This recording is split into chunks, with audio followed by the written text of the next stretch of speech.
On April 2nd, 1917, President Woodrow Wilson went before Congress and asked for a declaration of war. And on April the 6th, 1917, Congress responded with overwhelming approval that it was time for the nation to get involved in the European conflict. For more than a century, Americans had prided themselves on being able to avoid Europe's periodic outburst. And now, America was involved. And Wilson needed to change the hearts and minds of the American people. He had spent 4 years telling Americans, 2 solid years, but even before the war actually broke out, but from 1914 to 1917, telling the American people that this isn't our conflict, this isn't our war. We need to remain neutral in thought as well as deed. But now the United States is involved, and he needs to sell the war to the American people. Needs to convince them that this is a just and righteous cause for America to be involved in. To make the world safe for the submarine just simply didn't sell it. And so Wilson then, in January 8th, 1918, will deliver and what he had come up with in pieces and parts before then. He will deliver what is known as his 14 points address to Congress, in which he outlines his plan for peace. And we'll look at that in greater detail later. But most of that is embodied in what he has to sell to the American people. And what better way to sell the war than to hire an advertising expert? As will be said in the 1920s, advertising is to consumerism what fertilizer is to the garden. And think about it. What does advertising do? Well, it convinces you to buy products you normally wouldn't buy. If you were going to buy it, you don't need advertising to sell it to you. You don't need confirmation in what you're already purchasing. So advertising is designed to make you want or need or desire something that you normally wouldn't. In this case, Woodrow Wilson turns to a young newspaper editor, George Creel, and appoints him head of the new government agency, the Committee on Public Information. His job is to sell the war to the American people, and to do that, you need a catchy phrase. You need a catchy slogan, something that Americans can hang their metaphorical hat on. Making the world safe for the submarine, while that will later be incorporated into the 14 points, doesn't do it for Americans. So Wilson comes up with the high-sounding phrase, "This war is to make the world safe for democracy." Also, that this is the war to end all wars. That's why we've never had another war since World War I. And you see the ridiculousness in that statement. The very fact that I had to say World War I instead of the Great War indicates that there will be future wars. But Wilson, in his moralism, his high-sounding idealism, will take that idea that somehow by fighting this one big conflict, it will eliminate war for all time. And that the sufferings of man can be managed by progressive ideas and progressive idealism, that the world can be made a better place. And so George Creel is going to take that to the American people and sell them on this idealism that we are making the world safe, and because of the Bolshevik Revolution overthrowing the Tsar and the elimination of the Tsar from the Entente powers, he could quite literally say we're fighting on the side of democracy. The Tsar being the last of the autocrats. England ruled over by a king, but it's a constitutional monarchy in which representative democracy is practiced, and France is a republic. So Wilson quite rightly could say that we're getting involved to make the world safe for democracy. But to sell it to the American people, he turns to the Fox News and the CNN of the day.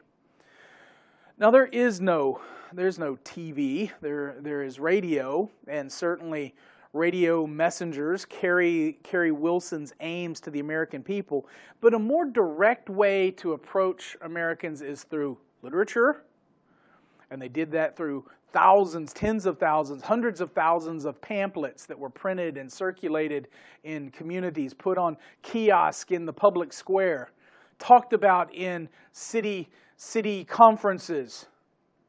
But even more importantly, he hired thousands of 4-minute men, and you can see on the slide the 4-minute men advertisement. These were men trained to go around the nation to the venues in which America engaged in entertainment and present Wilson's views on the war, specifically in the motion picture.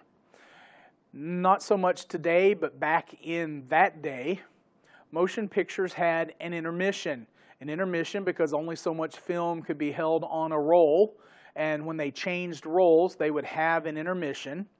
And this is the age of silent films, you had a piano player that played a script, a score that came with the movie, and so they would be up front playing the piano to the script, and then at the intermission they would stop, the house lights would come on, everybody could go to the bathroom or the refreshment stand, but then a 4-minute man would come on stage and he would tell the nation, tell the audience about why we were fighting the war, what America needed, why it was your patriotic duty to get involved. George Creel not only sold the war aims to the American public through the 4-minute men and through pamphlets, but he also did it through organizing Hollywood. Hollywood was on our side in this conflict, and pursuant to that, Hollywood turned out a number of films. Generally, the genre is called Hang the Kaiser movies, but you see 3 examples on the slide. Probably the most famous of the movies produced was To Hell with the Kaiser. But the other 2 that are on the board, the first one, and if you could see the subtitle, you can see it better on the other slide, but Pershing's Crusaders and America's Answer. But notice the script up top. The second official United States war picture. These are movies created, whether it be Pershing's Crusaders, whether it be the America's Answer or To Hell with the Kaiser. These are motion pictures that they had a plot, they had actors, they had everything that a normal movie would have, but the whole point was Germans were bad, Americans were good, the cause was just, the crusade was necessary, and we're going to win the war. And so Hollywood gets behind the selling of the concept through propaganda implemented in movies. Creel also hired musicians and composers. This was one of the most singingest wars, and I've put 6 examples of song scores on the screen, but literally there are hundreds of songs sung about this war. I mean, they even came up with a song to include all of the U.S. naval ships in the same song. We still sing the song, or I know my daughter came home from school humming the tune to Over There. I remember when I was in 1st grade and 2nd grade singing Over There. It's still a tune that's circulated in grade school. Not so much beyond that, but it won't be over till it's over there. And then various other patriotic tunes. But you see the newspaper article, it says, music will help win the war. And so music designed to engage in patriotic fervor. This is the heyday of men like John Philip Sousa and his marches from the Spanish-American War through World War I. John Philip Sousa's music is at its height, some of the greatest marches of the day.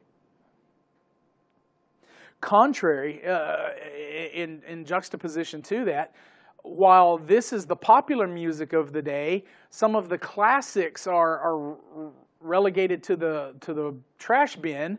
Orchestras found it dangerous to play Beethoven because Beethoven was German, and we can't dare listen to anything that was German in the midst of a war. Also part of that patriotic fervor, the renaming of food. You don't eat hamburger. You can't eat hamburger when you're fighting a war against Germany, and Hamburg is in Germany. Heaven forbid that you eat a hamburger. And so hamburgers were renamed Liberty Steaks and Liberty Fries. Sauerkraut became Liberty Cabbage.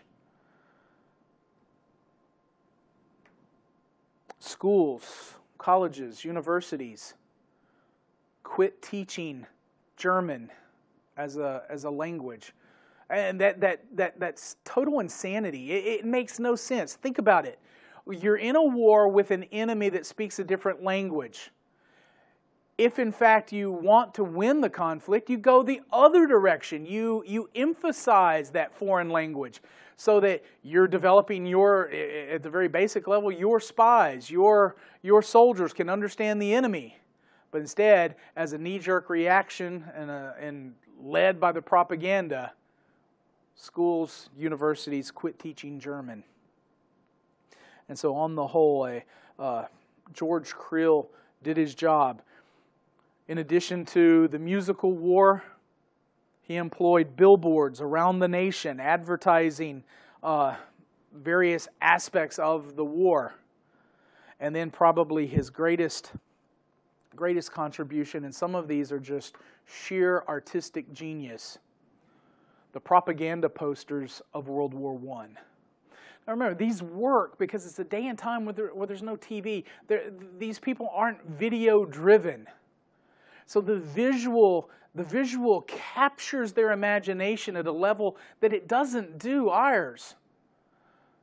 Talking about these posters in class this morning, and modern students struggle with the concept that a message is being conveyed in these posters, and that it's a powerful message. For instance, look at the poster with the blue ocean in it, and the German crawling across it. And we know he's a German because he's wearing the pickelhaube, the pointy spiked helmet. I mean, if I'm going to war, that's what I want to wear. I want to wear a pointy spiked helmet. But he's wearing a pointy spiked helmet, so we know he's German. And look at him. He's the personification of evil. He's the personification of animalism. Green, glowing eyes as he crawls across a devastated city. He's got blood on his fingers and blood on his bayonets. And as he crawls through the rubble of this city, he's looking across a body of water. What body of water could that be? I don't know. The Atlantic Ocean, perhaps? And he's coming to get you if you don't do something to stop him. No one ever asked Woodrow Wilson to explain. The Kaiser never in any way, manner, shape, or form threatened the United States beyond the Zimmerman telegram, but that was a wartime measure. How is it that the Kaiser is going to invade the United States? How is it that he's going to destroy American cities? But they do something else with this poster. Notice the text. Beat back the Hun. Germans aren't Huns. Germans are Germanic. So why the Hun? Well, in the Dark Ages, one of the barbaric invaders of civilized Europe was Attila the Hun. He had almost ravished, almost destroyed all of European civilization, was barely stopped in his efforts. Now, whether he's barbaric or not, that's a subject for historical debate, but Europeans viewed him as barbaric. So Attila the Hun, and then the play on words with the German soldier. First off, they're saying the German soldier is a barbarian. They're trying to destroy civilization, the glorious civilization of the French. But they use Hun because on the German belt buckle, had a phrase, Gott mit uns, God with us. Sound like a phrase you might want to put on your money. God with us. But playing off that uns, you just put an H in front of it, Huns.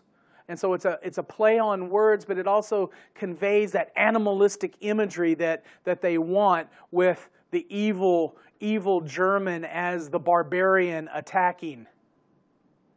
And then notice the poster above that one. Destroy this mad brute. Once again, wearing the pickle hob. Carrying a young maiden that he's going to bludgeon the blood-coated club. And then my all-time favorite, maybe my second favorite, but one of the top favorites of the World War I propaganda posters is the one next to it. It says, "Halt the Hun." Once again, borrowing that imagery. But look at this picture. Let's identify who's in the picture. You have in the middle, wearing the pickle hob, a German soldier. A German soldier that is dressed in a suit of armor. But Germans in World War I didn't wear a suit of armor. So the artist is telling you something, that this is a reflection to something that most Americans knew. Now, we don't really know it today because very few of us have read the piece of literature that this is drawn from. But it's reflecting back to medieval times, not the restaurant, but medieval times as in the time period. And you have a German in a suit of armor ravishing a young maiden who's holding her child, shrinking in fear from the rape and pillage and plunder that's going on around her. You can see the flames in the background. And standing forward, broad-chested, pushing the German aside, is an American soldier, an American doughboy. In his hand isn't a rifle from 1917. It's not a 1917 Winchester or a 1917 Eddie Stone. It's a basket-hilted rapier. They didn't use that, and even officers didn't carry that type of weaponry. So what the author is conveying here is a piece of literature. I was talking with my grandmother about this thing, and she loves this book. Her dad read it to her at their bedside, read it to them probably 20 times in their youth. The book Ivanhoe. And what you see is the chivalric American defending maidenhood from the ravages of the evil knight, the evil barbarian. And he's standing firm. Even though he has no armor, he's standing firm and defending what is good and just and virtuous. Juxtapose that with the other poster, "Wake up, America." Wake up, America. Not that we need you to go to war, but notice how the call is played. Civilization calls as opposed to the barbarism of the Hun. Civilization calls every man, woman, and child to do what? To do your duty, to wake up, to, notice the other picture, to enlist, to buy war bonds,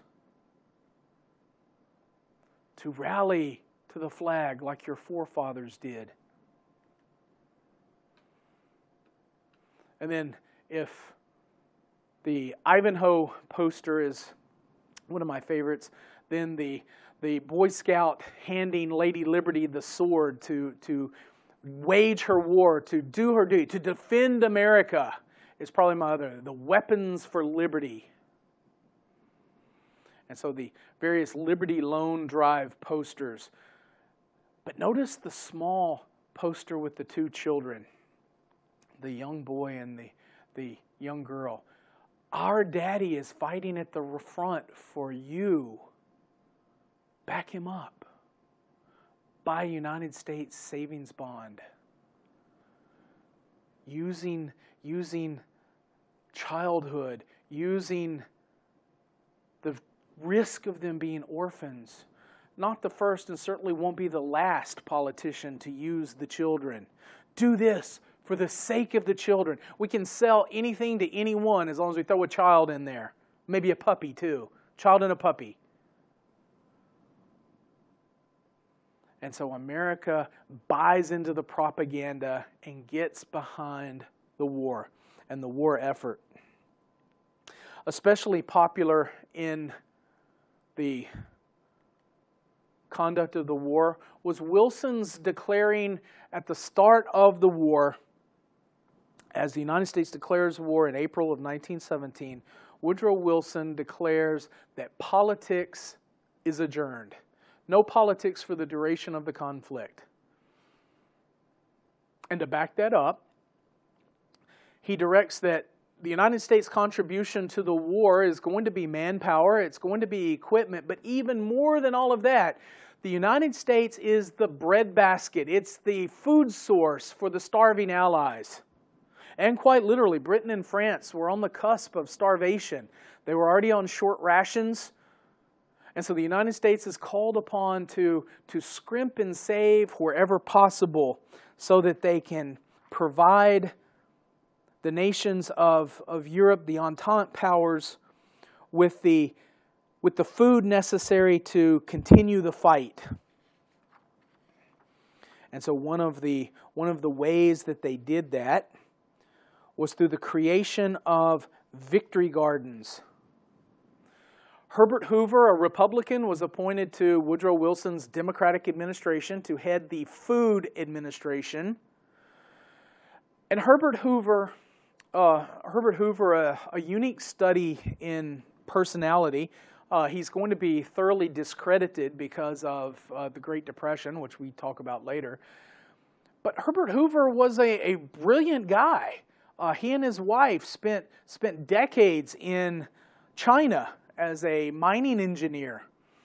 And he and his wife spoke fluent Mandarin Chinese.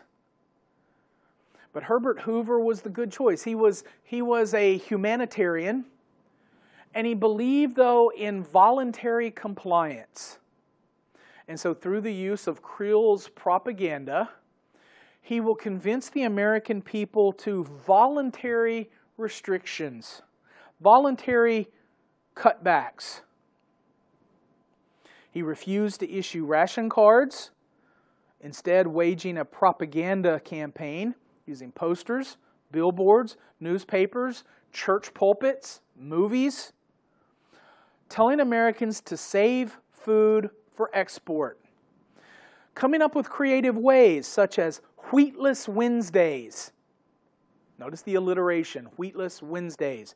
That Americans should avoid eating anything made of wheat on especially Wednesdays. Cut back on wheat during the rest of the week, but avoid wheat on Wednesdays. Or as one of the posters says, save a loaf a week, help win the war. Ironically, out of this push to save wheat will grow and be accomplished the progressive goal of prohibition. First off, because we need the wheat for bread, we need the wheat for feeding the populace of Europe, and we don't need that wheat sidetracked into the evils of alcohol, according to the progressives. But then to expand on that idea, who drinks beer? Today, pretty much everybody. But back then, beer was the hallmark of the big cities, but especially the immigrant population and the German population. Men such as Adolphus Coors were producing beer. Budweiser was producing beer. And so taking the wheat from those manufacturers and putting them for use in the troops helped to speed up the coming of Prohibition. And by the end of the war, but most of the work had been done during the war, The 18th Amendment will be passed as a shot against Germans, but also to save wheat. As a wartime measure, the 18th Amendment was employed and will be passed in 1919. Most of the troops don't come home until 1920. Imagine their surprise. They go off to fight a war to make the world safe for democracy, and they come home to a nation where they can't even get a beer. That's cruel and inhuman punishment, just so you know. Here you have men who, because of the war, because of what they're going to experience, because of their involvement, they are going to consume alcohol in prodigious quantities. They see things, they're involved in things, they have horrors inflicted upon them that we don't even come close to understanding. And one of the ways they coped was through alcohol.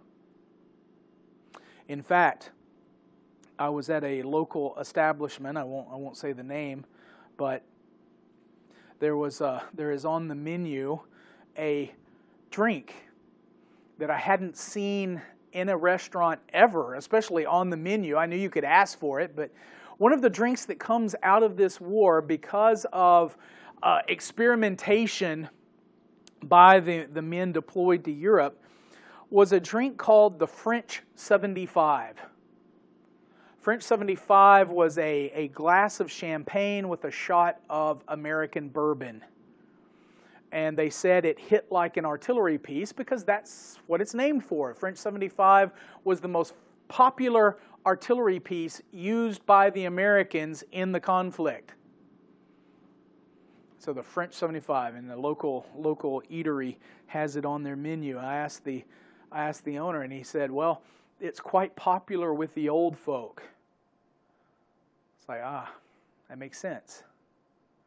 So out of this desire to save food and preserve food comes the idea of prohibition. But the encouragement of Americans to dig for victory, to plant victory gardens. Victory is a question of stamina. Send wheat, send meat for the fighters, send sugar for the fighters, send fuel for the fighters. And so out of this grows a patriotic desire in the home place by conserving food, especially through victory gardens and war gardens, turning flower gardens around the house into a garden, planting tomatoes, planting peppers, planting cabbage, planting anything that you can grow so that you're not using food produced on a national scale, but trying to be as self-sufficient as possible so more food can go overseas. In addition to wheatless Wednesdays, they called for meatless Tuesdays. And so by cutting out 1/7 of the meat consumption, 1/7 of the wheat consumption, and then encouraging conservation on the rest of the week, the United States did in fact feed the Allies. And Herbert Hoover and the Food Administration gained great success and accomplished its goals. Another spin-off of the Food Administration, because of its success, was Harry Garfield's Fuel Administration.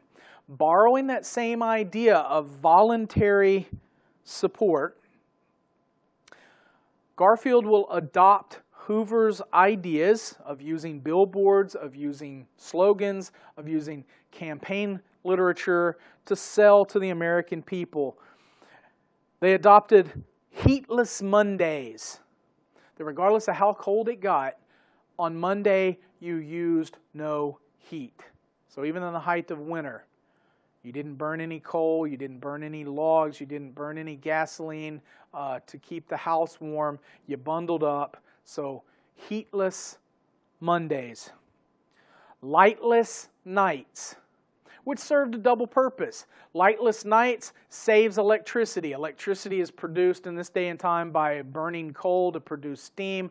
So you're saving coal, which means more coal is available to go across. And you can see in all the campaign ads here, most of them deal with gasoline or coal.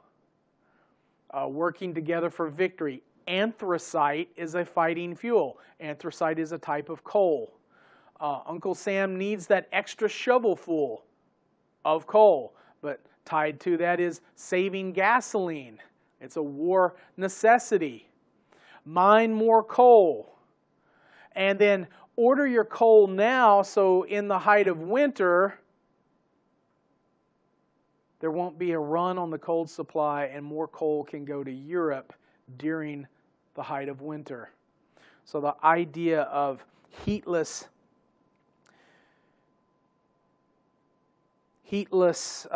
Mondays, lightless nights, and I said a dual purpose. By cutting out the lighting at night, reducing the amount of electricity, you're saving fuel. But secondly, was the belief that Germany was going to directly attack the United States through the use of their Zeppelins. Zeppelin could reach the United States and could drop bombs on American cities. And so one of the ways that the Zeppelin would be guided to an American city is through all of the light. Excuse me. And so with the lights turned off and with blackout curtains in place, shielded automobile lamps, there's nothing for them to zero in on to attack an American city. I'm a child of the Cold War. Excuse me. Can you mark that? In fact, let me grab a...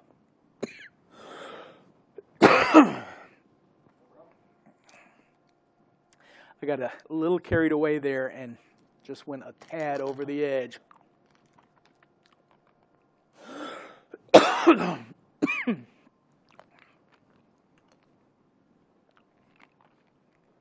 Okay.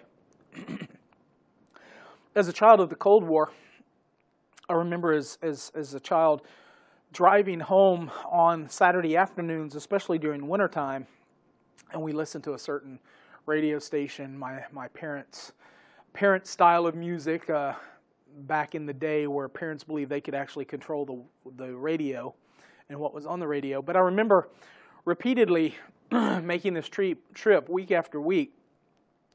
At sundown, all of the radio stations powered down. And so the radio was coming in nice and strong. And then as soon as sundown hit, down went the power on the radio station.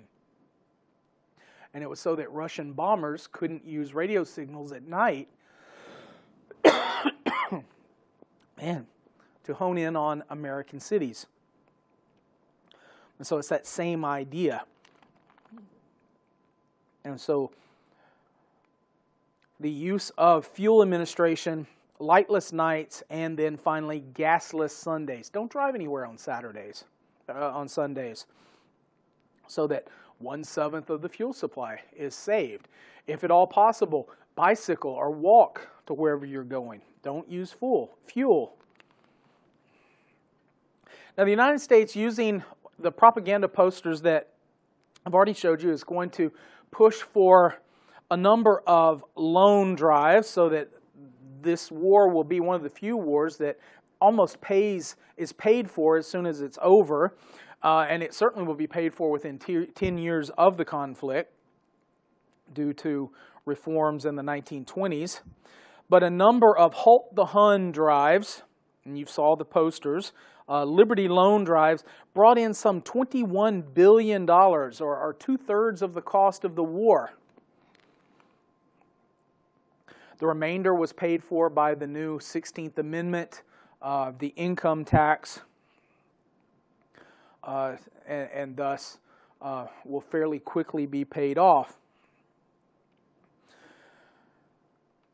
Because of the large number of men being deployed overseas, the home front is going to encourage women to become workers, not only as nurses, as you can see, but joining the national Second Army, which would be women engaged in farm work, plowing, and industry. You see the women hauling ice, the women making ammunition, but really opening up industry for women to leave the home, for many of them for the first time, leaving home to find work to help the cause.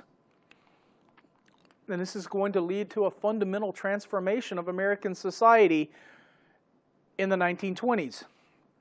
Because those women, once they're off the farm, as the slogan went, how are you going to put the farm boy back on the farm after he's seen the gay life of Paris?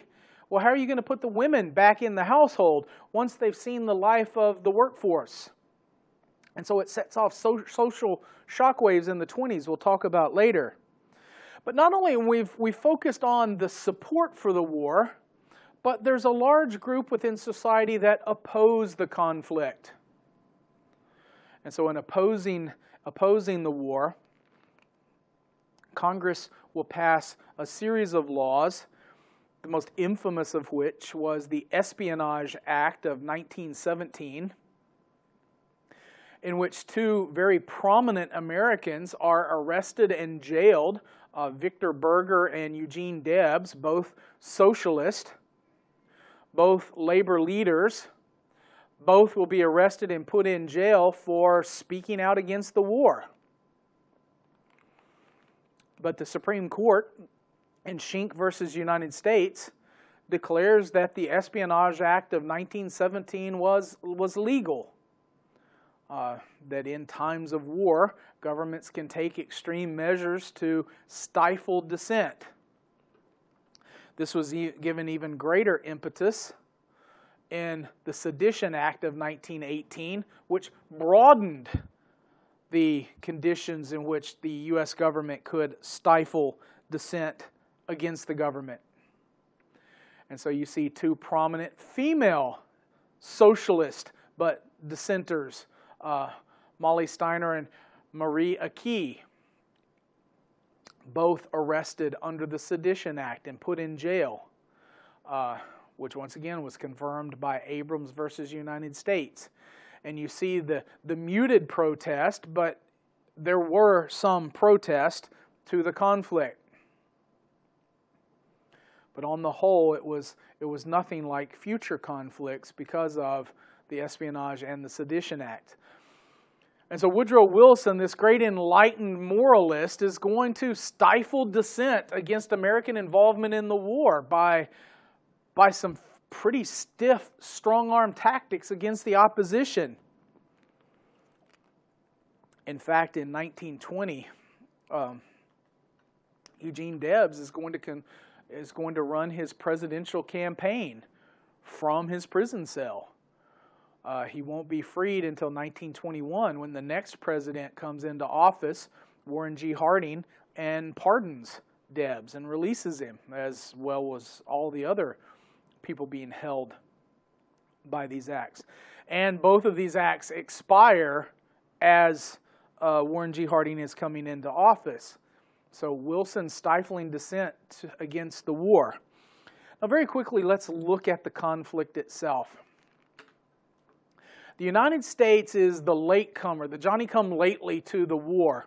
And the first area that the U.S. is desperately needed is in fighting U-boats and bringing supplies into Europe.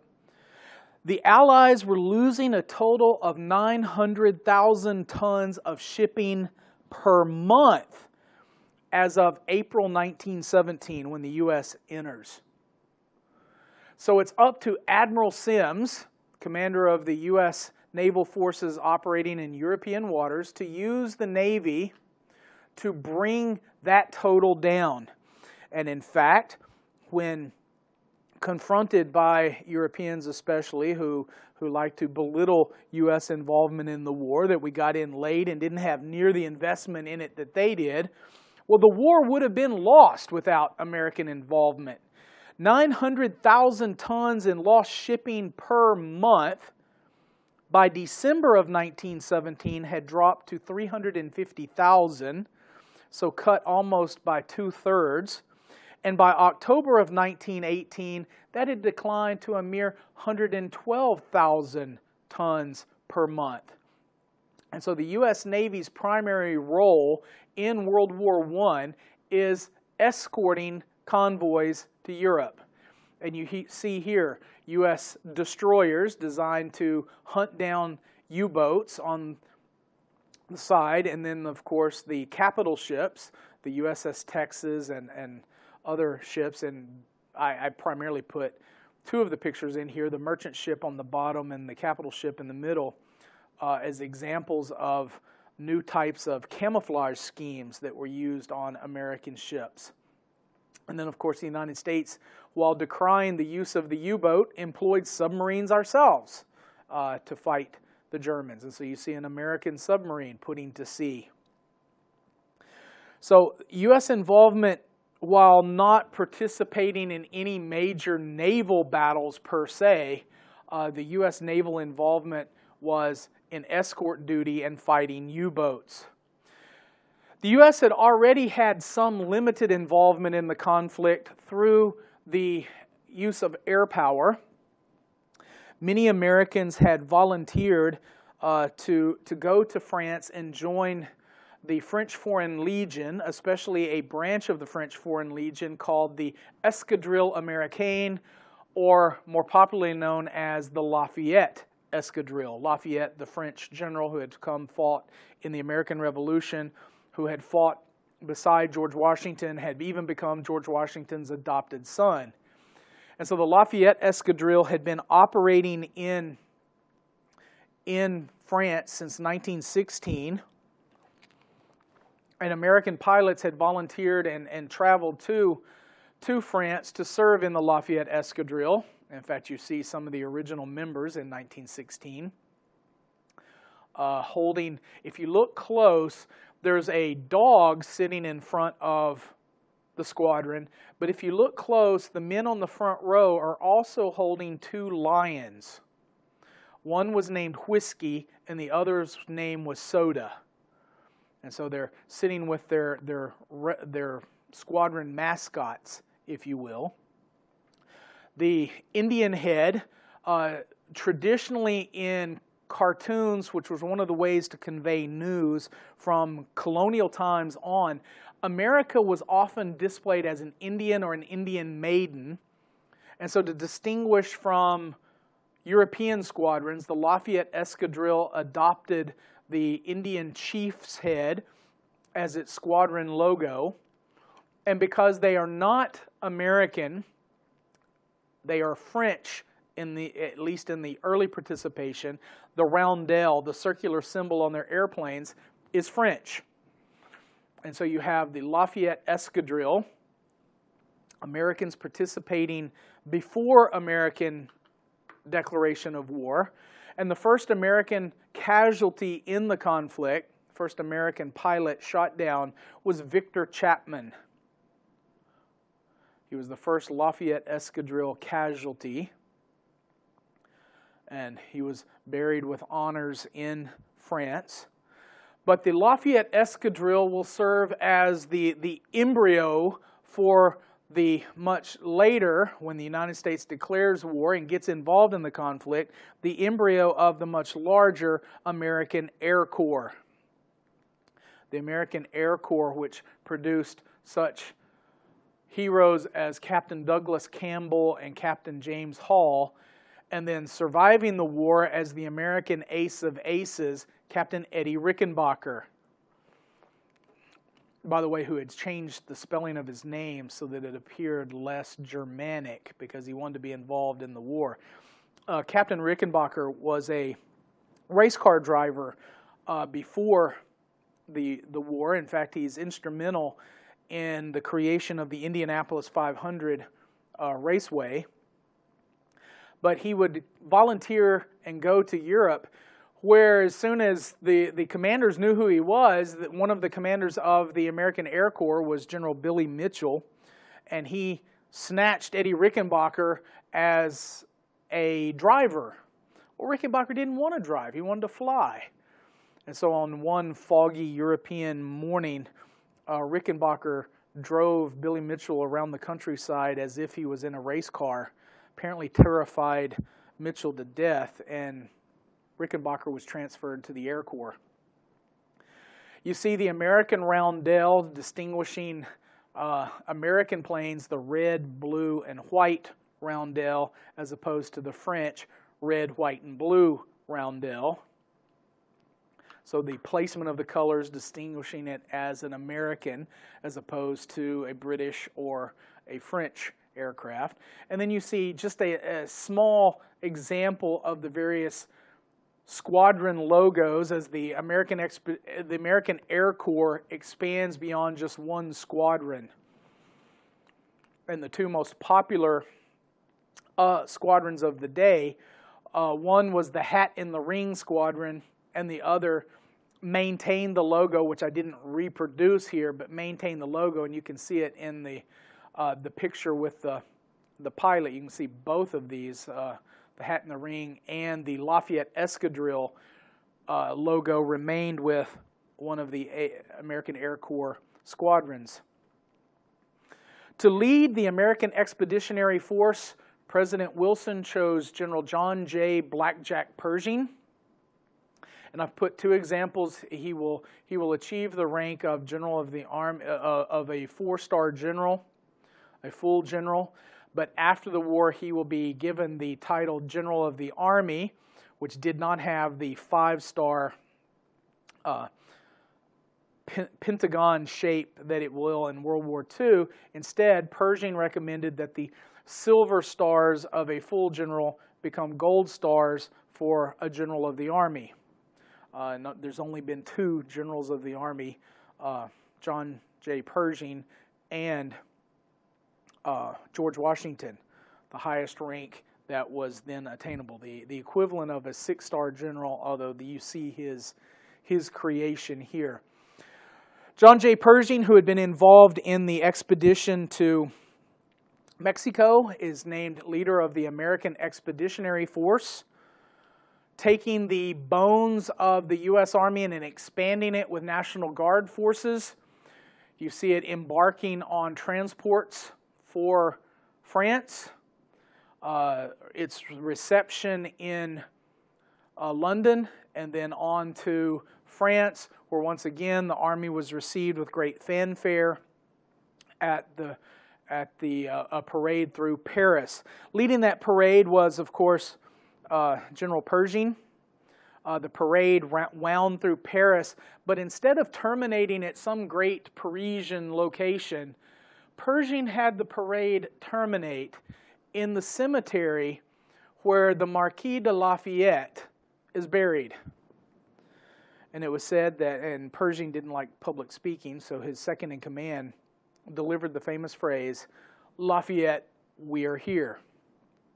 And so the Americans returning to Europe to repay the debt that they owed the French for the French helping us in the American Revolution.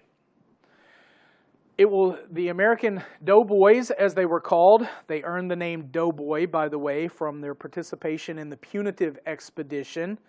The sand kicked up while marching in northern Mexico and caking their uniforms often looked as white as a dough, and so they were referred to by the natives as adobes, and that was shortened to doughboys by the Americans.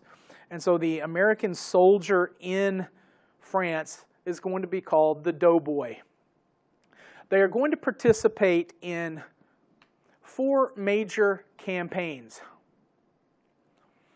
The first being that of Cantigny. Pershing insisted that American forces must serve as Americans, not be broken up amongst British or French regiments. Britain and France wants American soldiers as replacements for their already existing regiments, and Pershing refused. He told them, if you break up American units and dissolve our regiments, we'll get back on the boats and we'll go back to the United States. He makes an exception with the first major battle of 1918 in which Americans are involved, and that's the Battle of Cantigny. In the Battle of Cantigny, the German forces are threatening a breakthrough, and Americans are plugged into British and French units to stop the breakout. And it works. Once the battle's over, though, the Americans are pulled back into their regiments and are used the next time in the second major offensive, which you see on the map, at Belleau Wood and Château-Thierry. In June of 1918, the Germans make a major push toward Paris, and as you can see, the black line on the map where the trench line had been, they push a major bulge and break through the French line.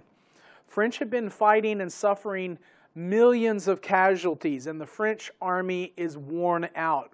French units are on the verge of mutiny. In fact, many do mutiny. And the Americans are raced forward to plug the hole. So let me put it in other words. If the Americans had not been there, the Germans would have captured Paris.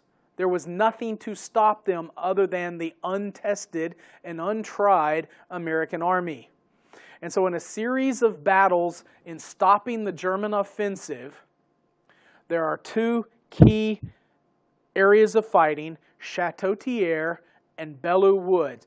Both of these combined showed Germany that Americans can fight, they will fight, and are especially good at fighting on the defensive. And after the American Expeditionary Force is blooded at Château-Thierry and Belleau Wood, General Pershing requests a section of trench line, and so from the region of Verdun down to the Swiss border, the Americans are given a section of trench line of their own, which then allows the French that were there to move north and supplement their collapsing units in the center. In the summer of the beginning of fall 1918, Pershing insists that the Americans not only can fight a defensive fight, but they can launch an offensive fight as well. And so he asks for and receives permission to launch an attack at Saint-Mihiel. It's called the Saint-Mihiel Offensive. And you can see the bulge that had occurred in the German lines. It's called a salient. And the Americans are going to attack. You don't attack a salient at its apex. You pinch off a salient. And the Battle of Saint-Mihiel proves that Americans can attack. And so in the fall of 1918, across the entirety of the front, from the English Channel to Saint-Mihiel, the British, the Belgians, the French, and the Americans launch a massive assault. And as you can see from the dark green shading in the Meuse-Argonne offensive, the Americans make a breakthrough. They make a breakthrough at Verdun that pushes deep into the rear areas of Germany and forces Germany to reconsider the war. But before we get there, let's look at some of the equipment. Just explaining some of this, you see they were known as the Harlem Hellfighters, but black officers that participated in the AEF. A lot of times, because of the limited amount of supplies, soldiers were given French equipment, so the black regiment you see immediately below them are wearing French helmets and French uniforms, just because there simply wasn't enough uniforms to go around. So that's their equipment, the difference in helmet, the bright puttees, the difference in their dress. And you see a dispatch rider wearing his gas mask and the gas mask on his horse as well. And then a very young Lieutenant Patton standing in front of a Whippet tank, leading one of the first tank assaults by the American Army in France, was a young Patton. You see the artillery. The very top picture with the artillery is the French 75 I mentioned before, and borrowed British, that's a French artillery piece, and below it is the British artillery pieces, the heavy artillery that we borrowed. And then you see some doughboys in action using Lewis machine guns and Browning assault rifles, the Harlem Hellfighters charging across no man's land. And so in general, the American assaults and being trained to fight in the European style of war, but with American success. In the Meuse-Argonne offensive and the American breakthrough, Germany is forced, unable to defend the entirety of their line, they're forced to ask for a ceasefire. And so on November the 11th, at 11 a.m., 1918, so 11/11/11/1918, a ceasefire went into effect on the entirety of the Western Front, and German officials met with Entente officials to discuss an end to the fighting. It's not a peace treaty. It is an armistice. So 11 a.m. on the 11th day of November 1918, which, by the way, became Armistice Day, and then later, during World War II, changed to Veterans Day. The fighting came to an end. The United States had contributed some 1.2 million soldiers to the fight, only losing 120,000 killed or wounded, about 10% of the total. But nonetheless, the horrors that they saw are going to transform their views of life. And so on November 11th, Armistice Day is celebrated. The war, at least the fighting portion of the war, has come to an end, and now it will be up to the diplomats to negotiate a peace. The Americans had contributed in naval power, they had contributed in land power, they had contributed in air power, and they had saved Europe from starvation. Now remains to be seen whether Woodrow Wilson's 18 points can save Europe from another conflict. But we'll pick up there next time.